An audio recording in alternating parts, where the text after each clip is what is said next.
Alhamdulillah, wassalatu wassalamu ala rasulillah Sayyidina wa maulana Muhammad ibni Abdillah wa ala alihi wa sahbihi wa man tabi'ahu wa mawala. Asyhadu an la ilaha illallah wahdahu la syarika lah ya ba'dah. Allahumma salli ala Sayyidina Muhammadin nabiyil ummi wa ala alihi wa sahbihi wa barik wa sallam. Qala Allah Ta'ala fil Qur'anil 'azim wa huwa asdaqul qailin. A'udzu billahi minasy syaithanir rajim. Ya ayyuhalladzina amanu taqullaha haqqa tuqatih wa la tamutunna illa wa antum muslimun. Wa qala ta'ala fi ayatin ukhra.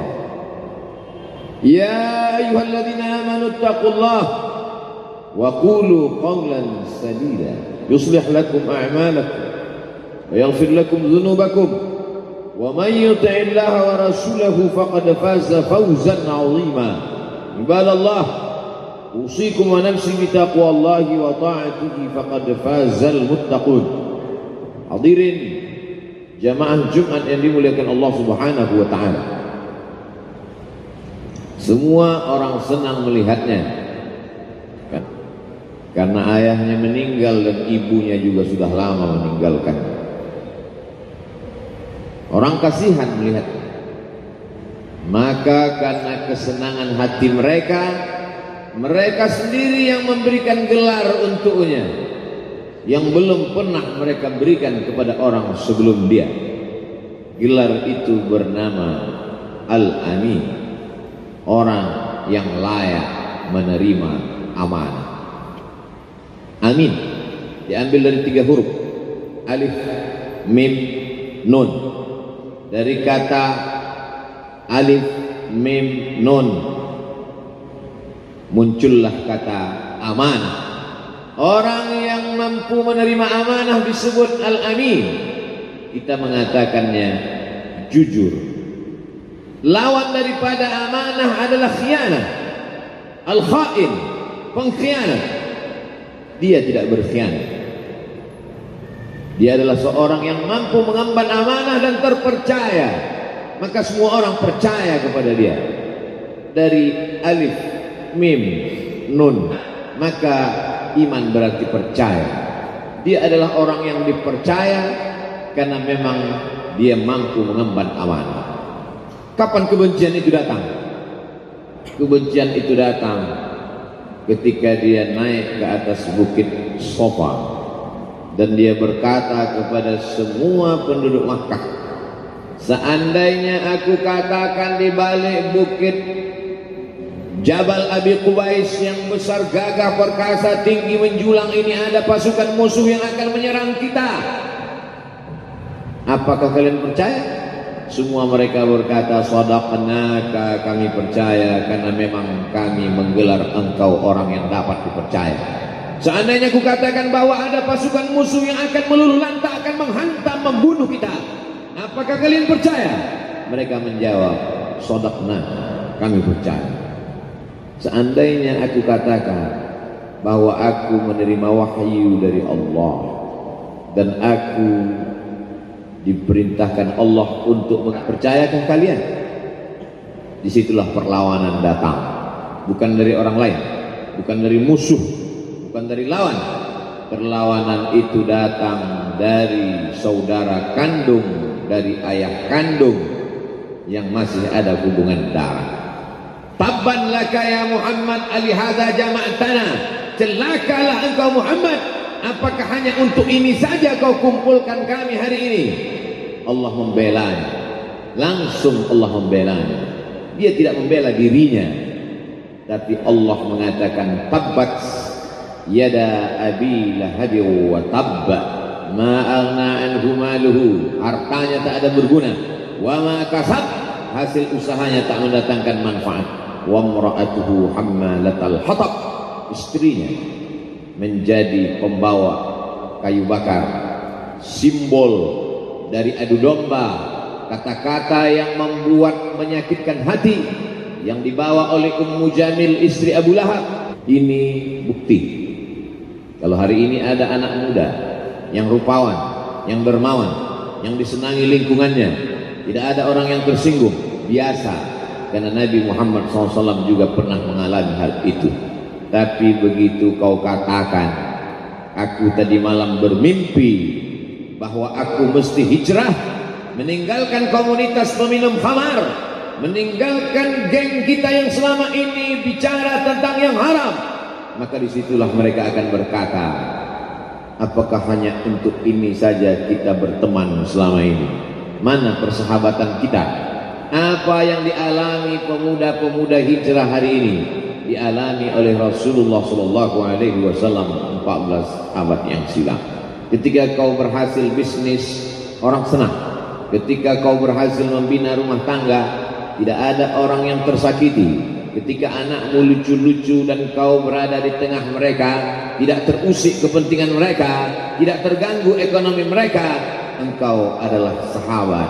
Dirimu sendiri menjadi musuh, maka Allah kuatkan hatimu. Wa in tuti aktsara man fil ardi, kalau kau ikut kebanyakan orang di atas muka bumi, yudilluka an sabilillah, mereka hanya akan menyesatkan engkau dari jalan Allah Subhanahu wa taala. Tapi api itu tidak pernah padam. Kalau dia padam, maka berakhirlah dakwah Islam. Dia terus bergelora, dia terus menyala, dia terus membakar kemunafikan, membakar kemusyrikan, sampai akhirnya embargo pun tiba. Jangan ada yang mau bergabung dengan kelompok Muhammad sallallahu alaihi wasallam. Jangan ada yang mau berkirim makanan, jangan ada yang mau berdagang, jangan ada yang mau menjalin transaksi. Mereka ingin membunuh secara perlahan-lahan. Jangan beli produknya, jangan duduk bersamanya, jangan berteman dengan dia. Kenapa kamu mau berfoto dengan dia? Kenapa? Adakah orang yang mengalami hal itu hari ini? Adakah ketakutan-ketakutan dari hamba Allah yang mengatakan Allahu Akbar, Allah Maha Besar, tapi takut ditinggalkan kawan, cemas ditinggalkan sahabat? Maka itu pernah terjadi pada kelompok Sayyidina wa Maulana Muhammad sallallahu alaihi wasallam. Kalau pembunuhan karakter tidak berhasil, maka ada yang lebih dahsyat daripada itu. Mereka tawarkan dunia beserta isinya. Wallahi, demi Allah wahai paman, demi Allah wahai Abu Talib, law wada'u syamsa fi yamini wal qamara fi yasari, andai mereka letakkan matahari di tangan kananku, bulan di tangan kiriku, ala an atruka hadzal amr, supaya aku tinggalkan dakwah ini, aku tidak akan meninggalkannya. Bujuk rayu mulai tiba. Itu terjadi pada diri Nabi Muhammad sallallahu alaihi wasallam. Kalau kau tidak mempan dimusuhi, kalau kau tidak mempan dirangkul berbagai macam cara, dari mulai yang paling keras sampai yang paling lembut, dari mulai yang paling lembut sampai yang paling keras, sampai akhirnya tempat bergantung itu hilang, lenyap, musnah. Ada dua tempat bergantung, saudara kandung ayah Abu Talib. Mereka tidak mengusiknya karena dia keponakan Abu Talib. Abu Talib anak Abdul Muttalib, Abdul Muttalib anak Hashim, Hashim anak Abdi Manaf, Abdi Manaf anak Qusay, Qusaylah pendiri Darun Nadwah. Mereka keturunan darah mulia dari Adnan. Adnan menerima tetesan darah dari Ismail, Ismail anak kandung Ibrahim alaihissalam. Jangan ganggu dia, karena dia keponakan Abu Talib. Masih ada backing. Tapi Allah ingin agar hati itu tidak bergantung kepada manusia. Dia buat Abu Talib meninggal dunia, masih ada lagi tempat bergantung. Dia yang menyelimuti. Yang dulu ketika ketakutan datang, dia yang menenangkan. Dia datang menemui Waraqah ibnu Naufal. Waraqah berkata, namus, malaikat yang pernah datang kepada Ibrahim, yang pernah datang kepada Musa, yang pernah datang kepada Isa, sekarang dia datang kepada suamimu. Katakanlah, jangan takut, jangan cemas. Kalau nanti sampai masanya dia akan diusir dari kampung halamannya, aku orang pertama yang akan membelanya. Karena begitu yang kutemukan dalam kitab-kitab suci yang kubaca, kata Waraqah bin Naufal. Hari itu juga tempat bergantung itu patah. Khadijah menghadap Allah Subhanahu wa ta'ala. Tak lagi ada makhluk tempat bergantung. Tak ada lagi ranting tempat berhinggap, tak ada lagi batang kayu tempat berpegang. Allah ingin agar engkau berserah hanya kepada Dia saja. Tidak ada makhluk. Bersandar kepada makhluk akan kecewa, bersandar pada kayu yang rindang akan tumbang, bersandar kepada benda akan binasa, bersandar kepada sahabat akan berubah menjadi musuh. Bersandarlah kepada Dia, Hayyun Maha Hidup, la yamut, Dia tak pernah mati. Bersandarlah kepada Dia, Al-Aziz yang Maha Perkasa, Al-Jabbar yang Maha Berkuasa. Itu yang diingin. Dia pergi, sengaja dia pergi berjalan kaki, karena kalau dia pergi menunggang unta, mereka sudah mengintai. Dia pasti lari, dia akan pergi ke tempat yang jauh. Sengaja dia pergi berjalan kaki. Lalu kemudian dia pun sampai ke suatu tempat. Dia berharap mereka adalah orang-orang yang lembut akan yang menerimanya, tapi dia tidak diterima dengan tala'al badru alaina. Dia tidak diterima sebagai ahlan wa sahlan. Ahlan, keluarga, kau datang kami sambut sebagai keluarga.